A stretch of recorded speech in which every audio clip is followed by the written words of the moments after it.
Nifty ওপর দিকে যাবে এই ভেবে একটা কল নিলেন, নিফটি ওপর দিকেই গেল কিন্তু ধীরে ধীরে গেল, এরকম সিচুয়েশনেও কিন্তু আপনি টাকা কামাতে পারবেন না অপশান থেকে। তার কারণ যদি নিফটি বা আন্ডারলাইন যে কোনো অ্যাসেটে যদি আপনি ধরুন কল নিলেন আর সেই অ্যাসেটটা যদি ওপর দিকেও যায় কিন্তু ধীরে ধীরে যায়, তখন কিন্তু টাকা কামাতে পারবেন না। এটাকে বলে থিটা ডিকে বা টাইম ডিকে।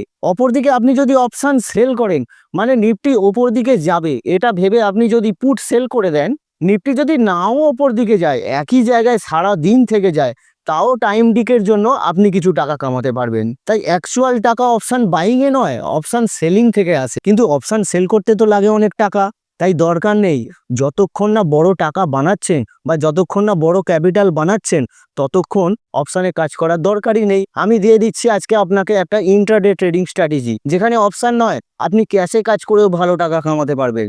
দেখুন, যে কোনো একটা লিকুইড স্টকে 5 মিনিট চার্টে চলে যান, এবার তাতে লাগিয়ে নিন একটা 5 EMA। এবার স্টকটাকে নজর রাখুন আপার ট্রেন্ডে, মানে স্টকটা যদি ওপর দিকে যাচ্ছে, তখন টপে গিয়ে যদি 5 EMA কে ছেড়ে একখানা ক্যান্ডেল তৈরি হয়, মানে ইএমএ এর সাথে ঠেকে নেই এমন একটা ক্যান্ডেল তৈরি হয়, অথবা যদি স্টকটা ডাউন ট্রেন্ডে যদি ইএমএ কে ছেড়ে নিচের দিকে একটা ক্যান্ডেল তৈরি হয়, মানে ইএমএ এর সাথে ঠেকে নেই অথচ রেড একটা নিচের দিকে ক্যান্ডেল তৈরি হয়েছে, তখন স্টকটাতে আপনি সতর্ক হয়ে যান। এবার ডাউন ট্রেন্ডে যখন একটা ক্যান্ডেল ফর্ম হলো ইএমএ কে ছেড়ে, তার পরের ক্যান্ডেলটা যদি ওই ক্যান্ডেলটার হাইটাকে কেটে ক্লোজ দেয়, সেইটা হবে আপনার এন্ট্রি পয়েন্ট। আর আপনার স্টপ লস হবে যে ক্যান্ডেলটা আপনার ইএমএ কে ছেড়ে তৈরি হয়েছিল তার লোটা। আর টার্গেট কিছু রাখতে হবে না, শুধু স্টপ লসটাকে ধীরে ধীরে বাড়াতে বাড়াতে যান। ব্যাক টেস্টিং করে দেখুন, এই স্ট্র্যাটেজিটাই আপনার প্রফিট হবেই হবে।